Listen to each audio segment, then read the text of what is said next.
Tuhan bersamamu. Inilah Injil suci menurut Markus.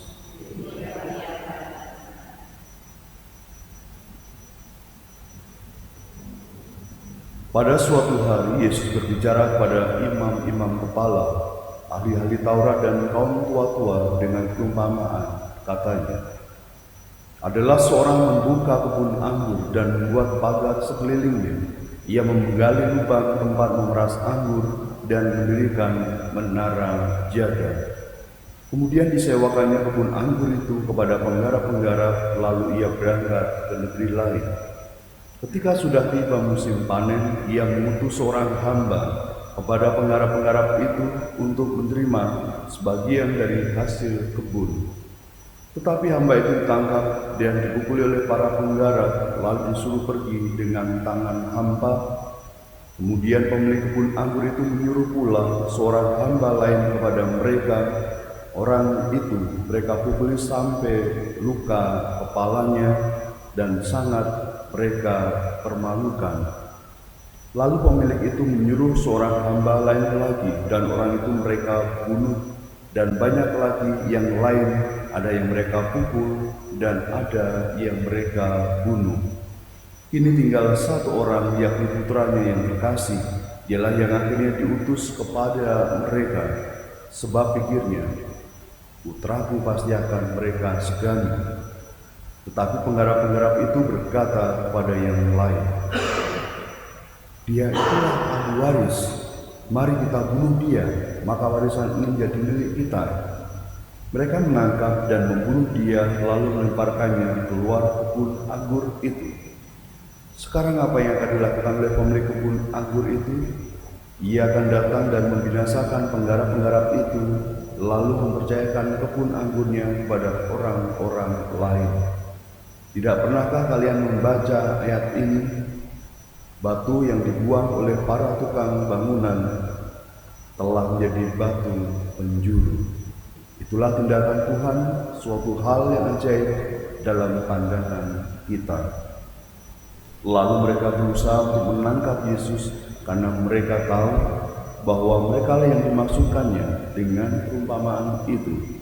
Tetapi mereka takut pada orang banyak, maka mereka pergi dan membiarkan Yesus. Demikianlah sabda Tuhan.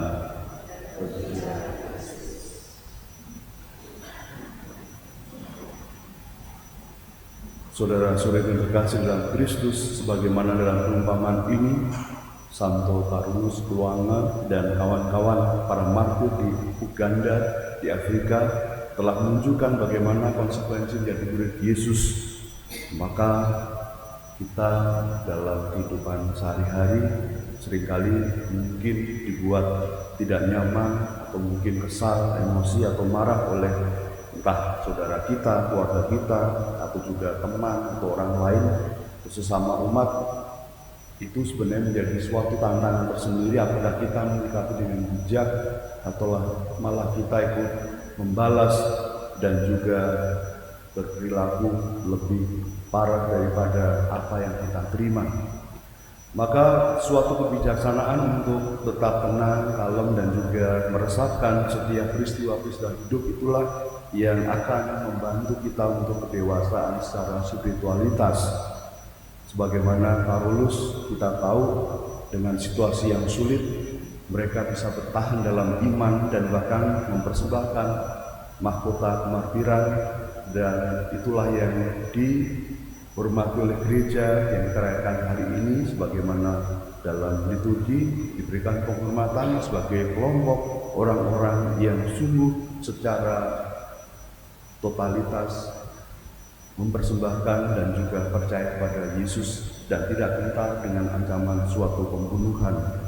Maka kita yang hanya seringkali mendengar sedikit ocehan atau apapun membuat hidup kita tidak tenang, merasa hidup kita hampa, maka mari kita belajar untuk tekun berdoa dan tekun untuk mendewasakan diri kita dalam menyikapi berbagai macam hal yang mungkin seringkali membuat hidup kita bahkan tidak nyaman dan tidak enak. Tetapi itulah cara-cara kita untuk mengasihi Tuhan, yaitu tetap bersukacita dan yakin bahwa hidup kita sepenuhnya ditanggung oleh Tuhan sendiri. Tuhan berkati kita semuanya.